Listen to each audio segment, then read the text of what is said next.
নমস্কাৰ। ইউজিচি নেটৰ অসমীয়া কাকতখনৰ এটা অধ্যায় হৈছে সংস্কৃতি। সংস্কৃতিৰ অৰ্থ অতি ব্যাপক। মানুহে জীৱনত আহৰণ কৰা আৰু জীৱনক সুন্দৰ কৰি সজাবলৈ যিবোৰ উপাদানে ক্ৰিয়া কৰে, সেই উপাদানবোৰৰ জৰিয়তে সংস্কৃতিৰ প্ৰসাৰ ঘটে। মানৱ সভ্যতাৰ আৰম্ভণিৰে পৰা মানুহে একো সংস্কৃতি গঢ়ি তোলা দেখা যায়। একেলগে জুম বান্ধি থাকিবলৈ লোৱা, চিকাৰ কৰা, খাদ্যৰ সম্ভেদ কৰা আদি প্ৰত্যেকটো মানৱ কাৰ্যতে সংস্কৃতি পৰিদৃশ্যমান হয়। মানুহ হ'ল শান্তিপ্ৰিয় প্ৰাণী। শান্তিৰে জীয়াই থাকিবলৈ মানুহৰ যেনেদৰে ইচ্ছা হয়, তেনেকৈয়ে মানুহ সৌন্দৰ্য সাধনাৰ প্ৰতি আগ্ৰহী হৈ উঠে। এনেদৰে মানুহৰ ভৌতিক আৰু মানসিক প্ৰয়োজন পূৰণৰ বাবে মানুহে যি কাৰ্য সম্পাদন কৰে, চমু অৰ্থত তাকে সংস্কৃতি বুলি কোৱা হয়। অৰ্থাৎ মানুহৰ যি সাধনা আৰু কৰ্মত সৃজনীশীলতা থাকে, সৌন্দৰ্য আৰু মানৱতা থাকে, তাকে সংস্কৃতি বুলিব পাৰি।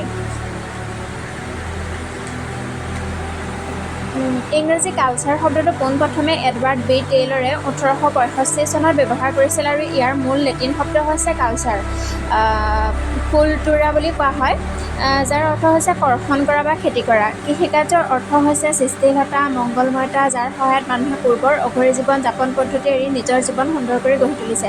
সংস্কৃতি বুলি শব্দয়ো এই অৰ্থকে বহন কৰে। যি উন্নত বা পৰিমাৰ্জিত, সেয়াই হৈছে সংস্কৃতি। জীৱনৰ সকলো দিশ সামৰি লয় কাৰণে ইয়াৰ ব্যুৎপত্তিগত অৰ্থও হৈছে সমযোগ কৃতি অৰ্থাৎ সংস্কৃতি।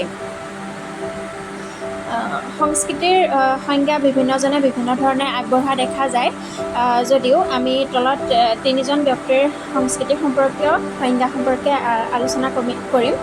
সংস্কৃতিৰ সংজ্ঞা আগবঢ়াইছিল মেথিউ আৰ্নল্ডে। তেওঁ কৈছে, মাধুৰ্য আৰু আলোকেই হৈছে সংস্কৃতি। অৰ্থাৎ ইয়াৰ অৰ্থ হৈছে মানৱ জীৱনৰ যিবোৰ কলাসুলভ দিশ আছে, যেনে সাহিত্য, সংগীত, নৃত্য আদিবোৰেই হৈছে সংস্কৃতি। দাৰ্শনিক কাচিৰে আগবঢ়োৱা সংজ্ঞা মতে মানুহৰ নৈতিক, আধ্যাত্মিক আৰু বৌদ্ধিক বিকাশেই হৈছে সংস্কৃতি।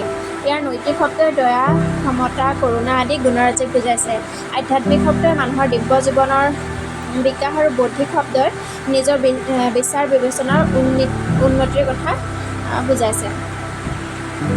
দাৰ্শনিক ডেভিড বিণ্ডেৰ মতে কোনো এক ভৌগোলিক পৰিৱেশৰ মাজত মানৱ সংস্কৃতিৰ উৎকৰ্ষ সাধনেই হৈছে সংস্কৃতি। ইয়াৰ পৰৱৰ্তী সময়ত আপোনালোকে বি টেইলৰৰ যিটো সংজ্ঞা, সেই সংজ্ঞাটো মনত ৰাখি ল'ব। সেইটো এটা সৰ্বজন গৃহীত সংজ্ঞা বুলি কোৱা হয়। এইসমূহৰ উপৰিও সংস্কৃতিৰ বৈশিষ্ট্য, সংস্কৃতিৰ সম্পৰ্কীয় দুই তিনিটা কুৱেশ্যন ইউজিচি নেটৰ অসমীয়া কাকতখনত অহা দেখা যায়, গতিকে আপোনালোকে ভালদৰে চাই ল'ব। সংস্কৃতি মূলতঃ চাৰিটা ভাগত ভগা হয়। সংস্কৃতিক চাৰিটা, সেই ভাগকেইটা হৈছে মাৰ্গীয় সংস্কৃতি, লোক সংস্কৃতি, জনজাতীয় সংস্কৃতি আৰু নগৰীয়া সংস্কৃতি। তলত এইসমূহ বহলাই আমি আলোচনা কৰিম। লোক সংস্কৃতি হ'ল লোকজীৱনৰ মাত কথা, আচাৰ ব্যৱহাৰ, ৰীতি নীতি, প্ৰথা, পৰম্পৰা, খেল ধেমালি, ধৰ্মবিশ্বাস আদিৰ সমষ্টি। সহজ অৰ্থত ক'বলৈ গ'লে মানুহে ইচ্ছাকৃতভাৱে গ্ৰহণ নকৰাকৈ আপোনা আপুনি জীৱনৰ লগত জড়িত হৈ পৰা যিবোৰ বিষয় এৰিব বিচাৰিলেও এৰিব পৰা নাযায়, সেইবোৰকে লোকসংস্কৃতি আখ্যা দিব পাৰি। লোকসংস্কৃতিৰ মূল আধাৰ হৈছে লোকজীৱন। মাৰ্গীয় সংস্কৃতি হৈছে কোনো এটা জাতিৰ আধ্যাত্মিক উন্নতিৰ পৰিচয় দিয়া পদ্ধতি। এই পদ্ধতি যাতে সময়ৰ সোঁতত বা দুষ্কৃতিৰ গৰ্ভত পৰি ভ্ৰষ্ট হ'ব নোৱাৰে, তাৰ বাবে গুণী শিল্পীসকলে এই শিল্পবস্তুক কিছুমান নিয়মৰ দ্বাৰা নিবদ্ধ কৰি যায়। এই নিয়মসমূহ লিপিবদ্ধ হয় আৰু পৰৱৰ্তী কালত সংস্কৃতিবান শিল্পীসকলে পুথি আৰু গুৰু পৰম্পৰাৰ সহায়ত এই পৰম্পৰা আহৰণ কৰে বা তাৰ চৰ্চা কৰে। অসমত প্ৰচলিত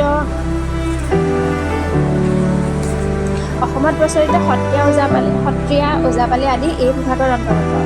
জনজাতীয় সংস্কৃতি কোনো এখন দেশ বা ৰাজ্যৰ নামকৰণ হয়, তাত ব্ৰতি থকা প্ৰধান সংখ্যাগৰিষ্ঠ জনগোষ্ঠীৰ সংস্কৃতিৰ নামকৰণ। ভাৰতবৰ্ষৰ অনেক ভাষাভাষী লোকৰ বসবাস আছে। ভাৰতীয় সংস্কৃতি বুলিলে ইয়াৰ প্ৰাণস্বৰূপ বেদ, উপনিষদ আদি উচ্চ পৰ্যায়ৰ সাংস্কৃতিক পৰম্পৰাক বুজা যায়।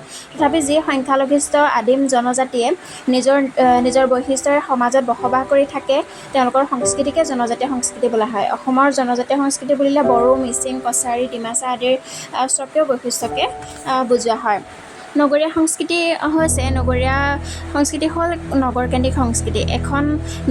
এখন নগৰত বসবাস কৰা বিভিন্ন জাতি জনজাতি, ভাষা-ভাষী, পৰম্পৰা, ধৰ্মবিশ্বাসী লোক একত্ৰিত হৈ যি এক সামূহিক সংস্কৃতিৰ জন্ম দিয়ে, তাকে নগৰীয়া সংস্কৃতি বোলে। উদাহৰণস্বৰূপে যদি আমি ক'বলৈ যাওঁ, নগৰত বসবাস কৰা জাতি জনজাতিৰ লোকসকলে পালন কৰা গণেশ চতুৰ্থী, দুৰ্গা পূজা, মাঘ বিহু আদিৰ কথা ক'ব পাৰিম।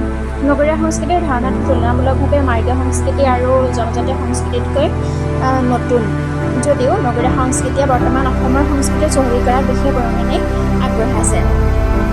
সংস্কৃতি সম্পৰ্কীয় অন্যান্য তথ্যৰ বাবে আপোনালোকে অসমৰ সংস্কৃতি লীলা গগৈৰ কিতাপখন আৰু এখন কিতাপ অসমীয়া লোক সংস্কৃতিৰ আভাস ডক্টৰ নবীন চন্দ্ৰ শৰ্মা ডাঙৰীয়াৰ এই কিতাপ দুখন আপোনালোকে চাব পাৰে। সংস্কৃতি সম্পৰ্কীয় বহুত কুৱেশ্যন নাহে যদিও 2-4টা কুৱেশ্যন অহা দেখা যায় UGC নেটৰ অসমীয়া কাকতখনত।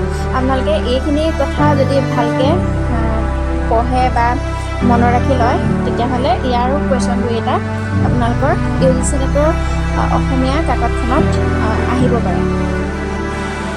ইয়াৰ পৰৱৰ্তী ভিডিঅ'ত আমি আলোচনা কৰিম সংস্কৃতিৰ সংস্কৃতিৰ স্বৰূপ অৰ্থাৎ সংস্কৃতিৰ বৈশিষ্ট্য সম্পৰ্কে।